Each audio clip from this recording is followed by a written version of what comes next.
Direct Connection is made by MPT to serve all of our diverse communities and is made possible by the generous support of our members. Thank you. Live from Maryland Public Television, this is Direct Connection with Jeff Salkin. Good evening. Welcome to your Direct Connection. We begin tonight with answers to your questions about Social Security. How can you make sure to get everything that you are entitled to? Joining us tonight, Lawrence Kotlikoff, an economics professor at Boston University and author of Money Magic, An Economist's Secrets to More Money, Less Risk, and a Better Life. Professor, thank you for being with us.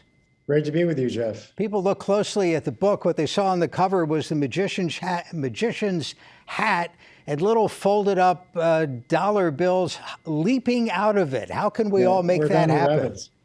Yeah, Origami Rabbits. The designer for Little Brown Sparkly publisher, just terrific. They made this.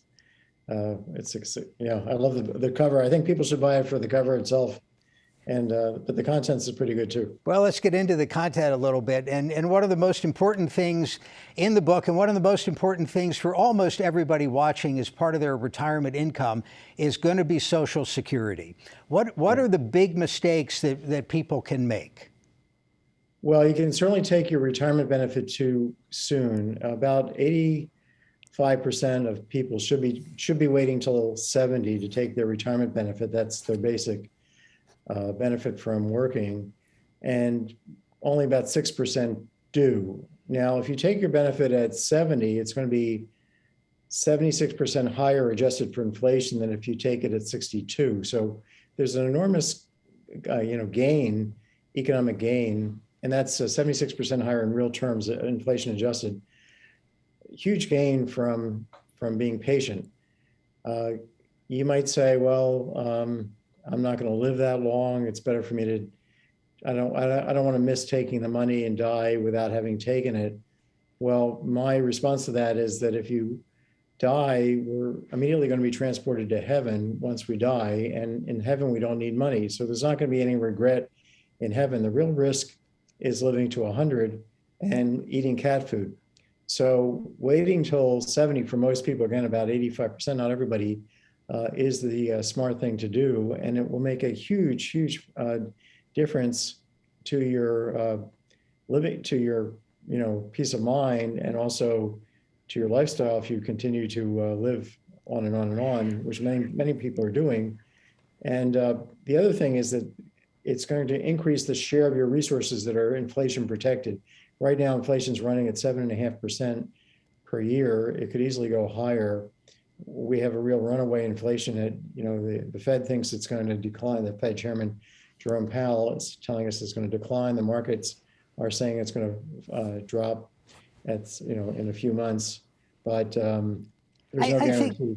Professor, let me jump in for a second. I think if you could guarantee to somebody who was around retirement age that they were going to live to 100, they were going to need this money, they would do anything they could in that case to delay taking the benefit until age 70 so that they got the larger checks. But people, maybe we all sort of underestimate our longevity, overestimate our mortality. But the other thing is, A, people need the money, and B, as you implied, you kind of, having paid into Social Security for so many decades, I want to see some checks coming back. Well, okay, I think, that's why, reading my book, I think could be very useful for people, because you can't count on dying on time. You can't count on dying at your life expectancy. You have to think about longevity risk, the risk of living to a very, very old age. You could easily, many people will end up being retired longer than they actually worked. That risk is one, you have to worry about the catastrophic outcome, which is you live to pretty close to your maximum age of life. So what economics says to do is not to count on living to 100, but rather protect yourself in case you do. But the way you protect yourself is, first of all, you make sure that your resources, that you're insured against a catastrophic outcome by being as patient as possible with Social Security when it pays to do so. And then organize your spending plan so that you spend more when you're younger and less as you get older and older, so that you take a intelligent educated risk on dying before 100. So that's what economics says. Don't fully insure for the catastrophic outcome, just like we insure against our house burning down. We insure against totaling the car. We insure against a massive medical bill. We get full coverage. Full coverage in this context for Social Security, for, again, about 85% of the people, is waiting till 70. Now, you do point out properly, Jeff, that a lot of people are cash constrained, and if they retire early, how are they going to make it till 70? Well, they can do a lot of things. They can take their retirement account money earlier, and they might say, well, if I take money out of the stocks that I have in my 401k invested in, my IRA invested in, I'm going to lose out on a much higher return than I can make on Social Security. It's quite the opposite. The return on Social Security is perfectly safe, and it's much higher than the stock market return once you adjust the stock market return for risk. The stock market return adjusted for risk these days is actually negative per year. Professor, let me remind our viewers, if they have a question about Social Security, any aspect of Social Security, give us a call at the number on the screen. You can also email your questions to livequestions@mpt.org.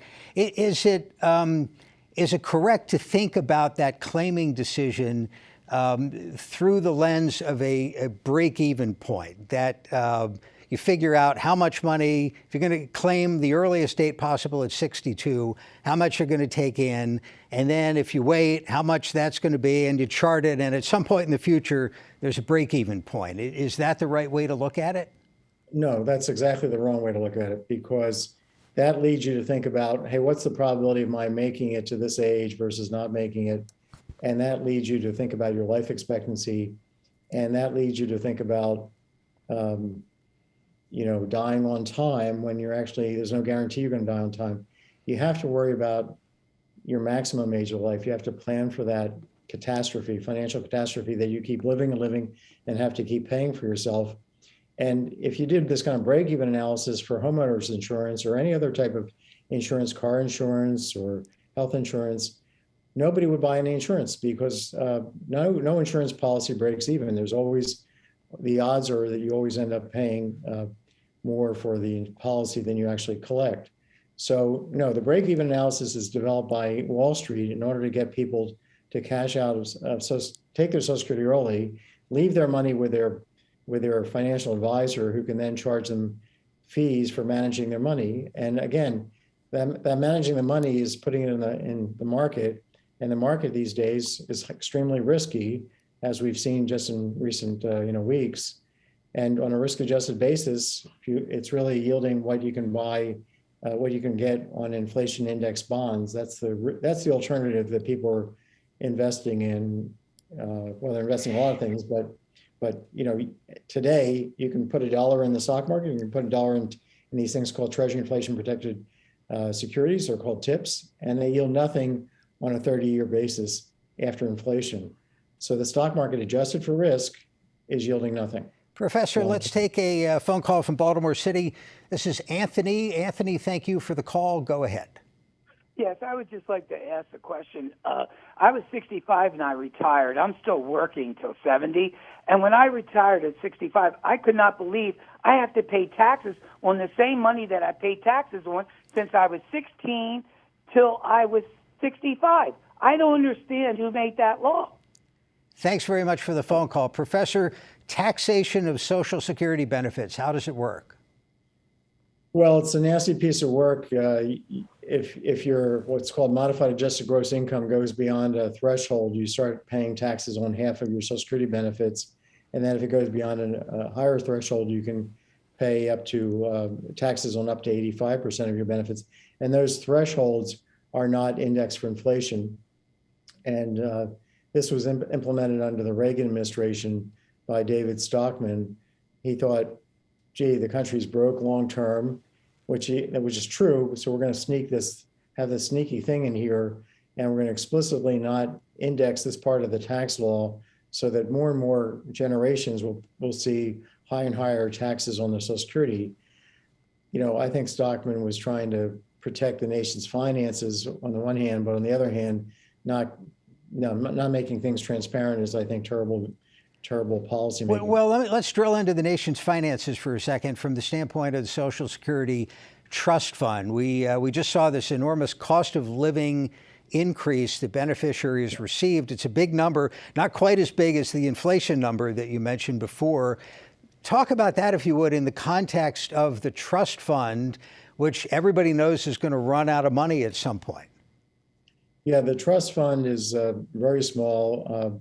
The whole system is, if you look at the trustees report that was issued a couple of months ago, and you look at table 6F1, that's Roman 6, like a V and an I, F1. In that report, you'll find that the system is $59 trillion underfunded. Now, our GDP this year will be $22 trillion. So we're talking about 2.5 years of GDP. The official debt's about a year's GDP. So we're talking about this unofficial off the books debt for Social Security, which is about 2.5 times the official debt. So everybody's focused on the official debt, but Social Security is in terrible long-term shape. But so that might argue for taking your benefit early because you think benefits are going to be cut, and they might be cut, especially for higher income people somewhat. But I think the reality is that the return to being patient with Social Security because of its increased level of benefits, if you wait, 76% higher benefit under current law, adjusted for inflation, if you take it at 70 versus 62, that benefit is so big that even if they cut the benefits by 25%, let's say starting in maybe 10 years, you're still going to be way ahead of the game if you're patient. Let's grab a phone call. Let's get a call from Fauquier County, Virginia. This is David. David, thank you for calling. Go ahead. Yes, my question is that if let's say you're 67 and just need to retire because you're old and worn out a little bit, how can you wait till 70 and still have the increase in the income because it's the information? If when you working, you raise your rate. David, you're breaking up a little bit, but did you say you're 67? Yes. Very good. Professor, is there anything really wrong with claiming it's 67? Yeah, you're going to give up if you wait till 70, you'll get a 24% higher number adjusted for inflation. So you definitely want to wait till 70.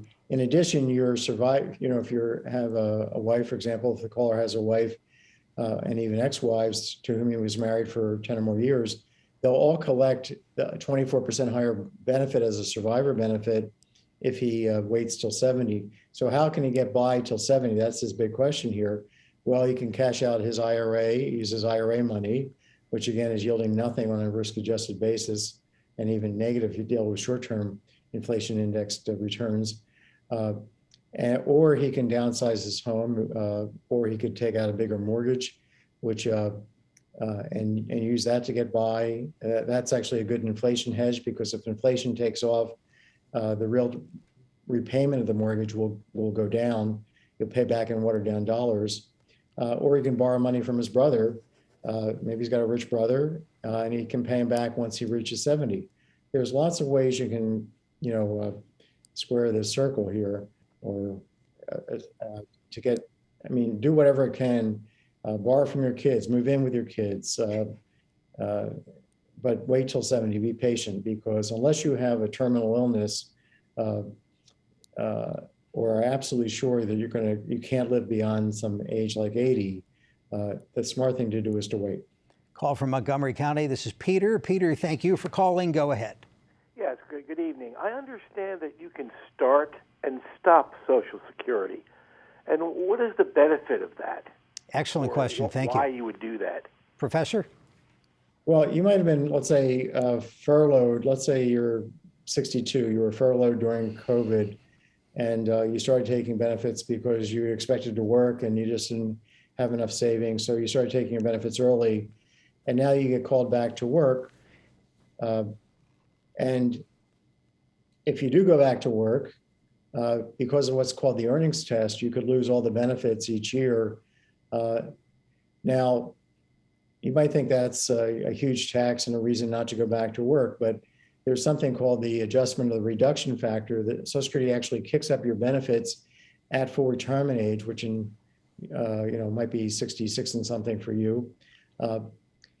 And it kicks it up in light of all the benefits they took away from you under the earnings test. So we should really forget about the earnings test. It's really a scam tax. It's not a real tax. And I discussed this in this book of Money Magic to make it clear.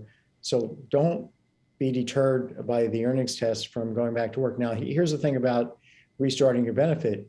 If you get to, let's say, full retirement age, and you want to maybe you've saved enough, or you're still working, and you can hold off taking Social Security at that point, you can suspend your benefit, having started it, and restart it at 70, and you'll get what are called these delayed retirement credits. Between full retirement age and age 70, you get 8% higher benefit for every year you wait, and that's adjusted for inflation. So it's 8% plus the inflation rate.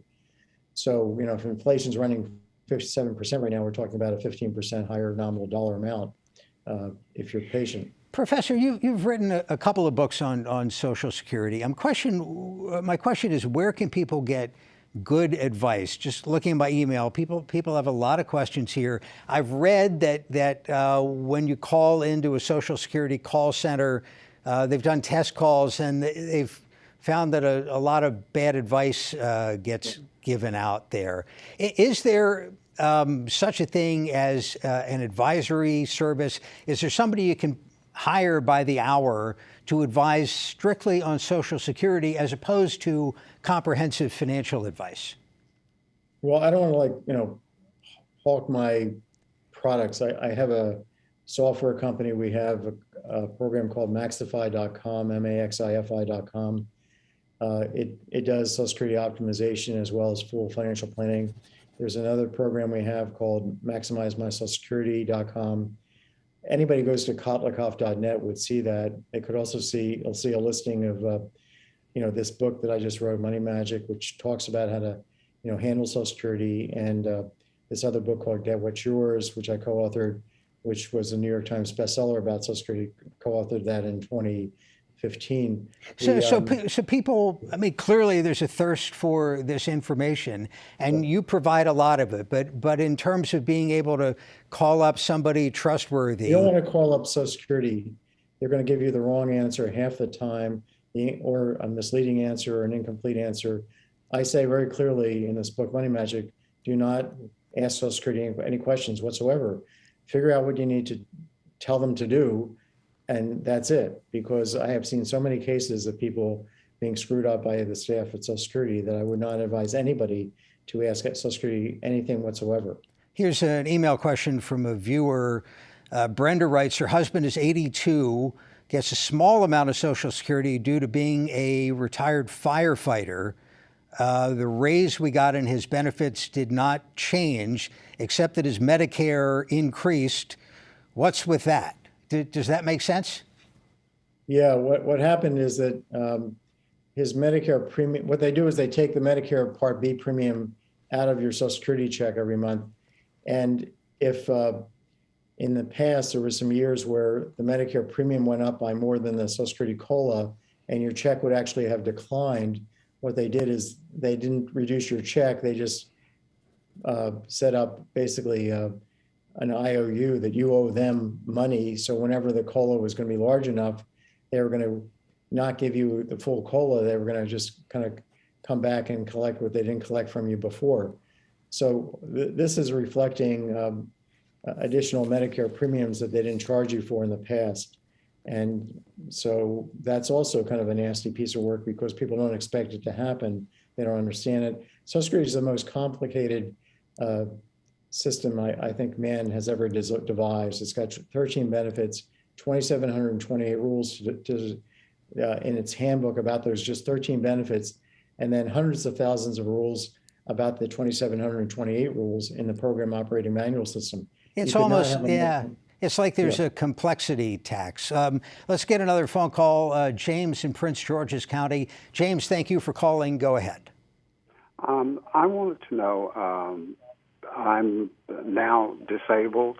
Back in 2021, I worked for the first 3 years with my job, And then for the last 8 months, or 9 months, I was hospitalized. So I received Social Security disability as well as the long-term. I was receiving short-term and now long-term disability from my job. So total about $9,000 monthly I currently receive. But there's no taxes being taken out of this. Should there be taxes withheld, and would I be required to pay? James, thank you. Thank you, sir, for the phone call. Best of luck. Professor?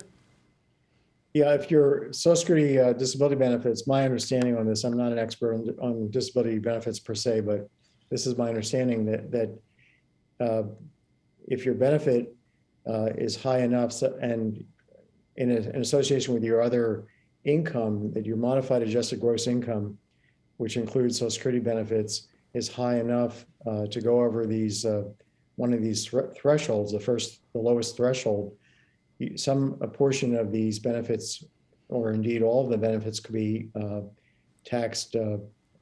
Well, let me say it this way: up to 50%, or even up to 85% of these benefits could be taxed if your other income is combined with your Social Security benefits, the disability benefits, exceeds one or two of these thresholds. A colleague in the studio here who's a little bit younger than the two of us wants to know if there's going to be anything left for people in their 50s, maybe their 40s. I think the system needs to be radically reformed to save the future generations. I think there's so many aspects of our fiscal policy that need to be fixed. And there are ways to get a handle on our, reform our tax system, reform our Social Security system, reform our healthcare system. But the way things are going, the country is really entirely bankrupt. You just see that in the trustees report by itself. When you have 59 trillion, 2.5 years of GDP that the country's underwater, according to the Social Security's own trustees, when you see a year's worth of GDP in official debt, when you know that the Medicare or Medicaid programs are completely Okay, underwater. let me interrupt here. That makes me want to claim it the minute I can. You've got time for a sentence on why I shouldn't do that. Because I think politically speaking, cutting benefits from older people who are the ones who are most prone to vote is just, death to the politicians. So I don't think they're going to do that.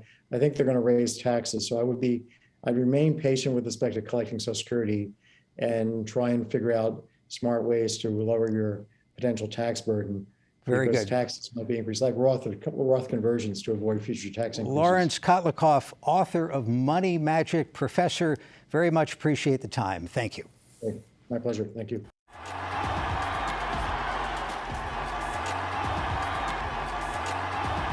Baltimore City recently hosted the annual CIAA basketball tournament. In connection to the tournament, legends of the game put on a clinic for the next generation. Charles Robinson has our story.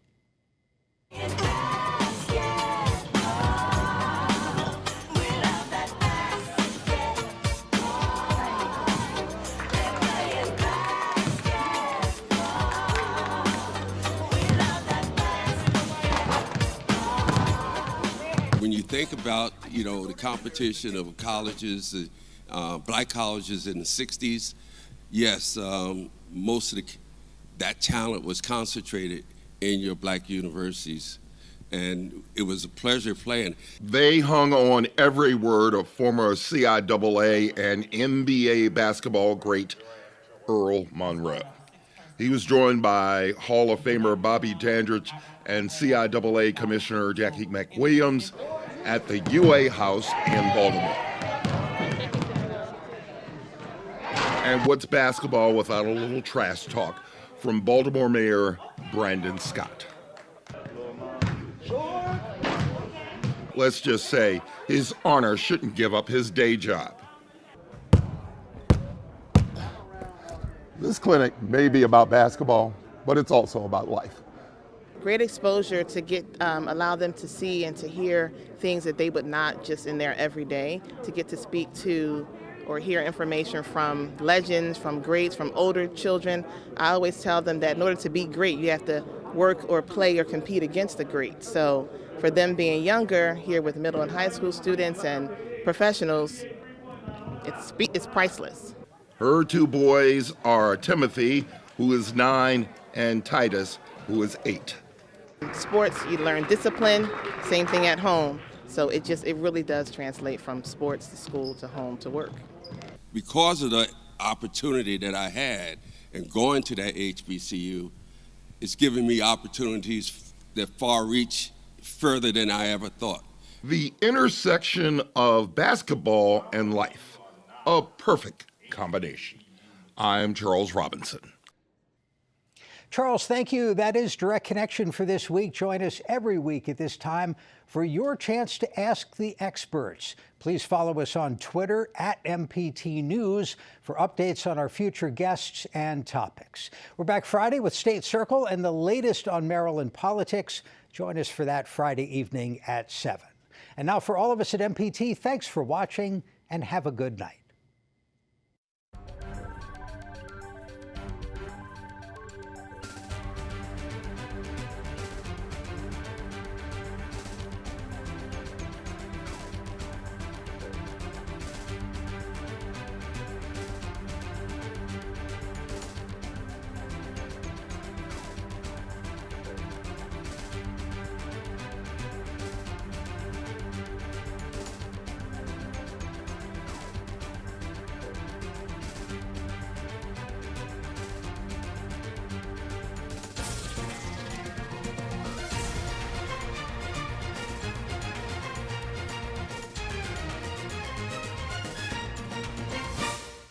This program was made by MPT to serve all of our diverse communities.